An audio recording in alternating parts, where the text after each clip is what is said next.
Okay, we're going to wrap up this module by talking about a couple other techniques.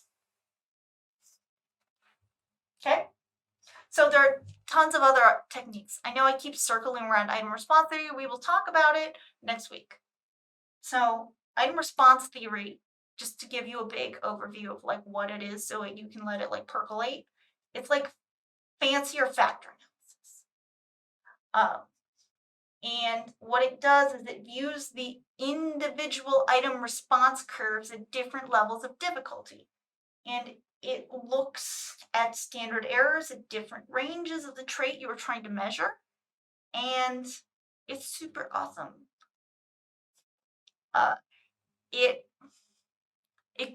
Its goal is to give you a latent estimate of whatever trait you're measuring with an eye to recognizing that there are different aspects of test above and beyond just proportion correct. There are various models that I might talk about a little in the notes, but I probably won't go into a ton of detail. But there's like one parameter models, which is just measuring the overall difficulty of a question. Two parameter models, which I think the second parameter is it's the slope. So like the steepness of that, so like how discriminating the item is.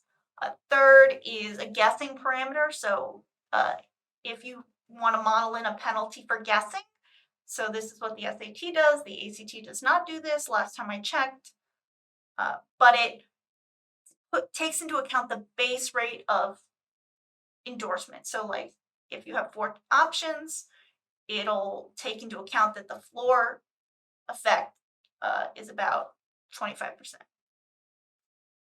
All right. So other techniques. So I know we've talked about criterion reference testing in the way back when, and we'll circle back to it in personality testing. But here's the idea within this context. So instead of comparing scores on a test or scale to other respondent scores, we can compare each individual to what they should have scored. And this requires there to be a set of objectives in order to assess whether the objectives are made. In my class, those are the learning goals. So for example, in an intro stats course, students should learn how to run an independent samples t-test. And so the criterion reference test would be used here. So this needs to be demonstrated before moving on to the next objective. So you need to meet certain benchmarks, but kind of the idea here. And it doesn't matter how difficult it is. If it is a necessary essential portion, you can't move forward. That's why the modules are locked. So you have to have the foundational knowledge. Right. So to evaluate criterion reference test items, you need to give the test to at least 2 groups of people. One group that's been exposed to the material and another group that has not.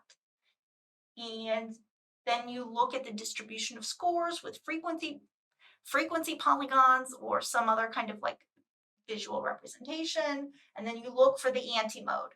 So this is the least frequent value. And that represents the cut score between those who were exposed to the material versus those that weren't. So the idea is to find that cut point that distinguishes between those that have knowledge or exposure and those that haven't. And then scores above this cut point are assumed to have mastered the material, while those below have not yet. And this is how a lot of pre-post tests work.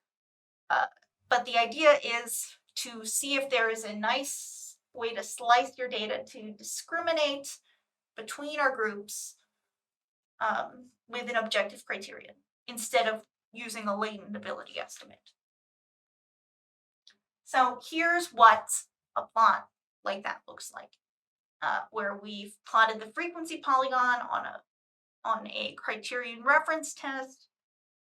So we can see it has a nice V downward, and the least frequent value, ideally it's somewhere in the middle, is the cut point. And so folks above that line have demonstrated mastery and those below have not.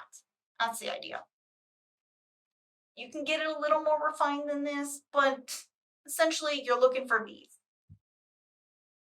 Now, often these are used with mastery style learning, and once a student indicates they've mastered the material, then they move on to the next module of material.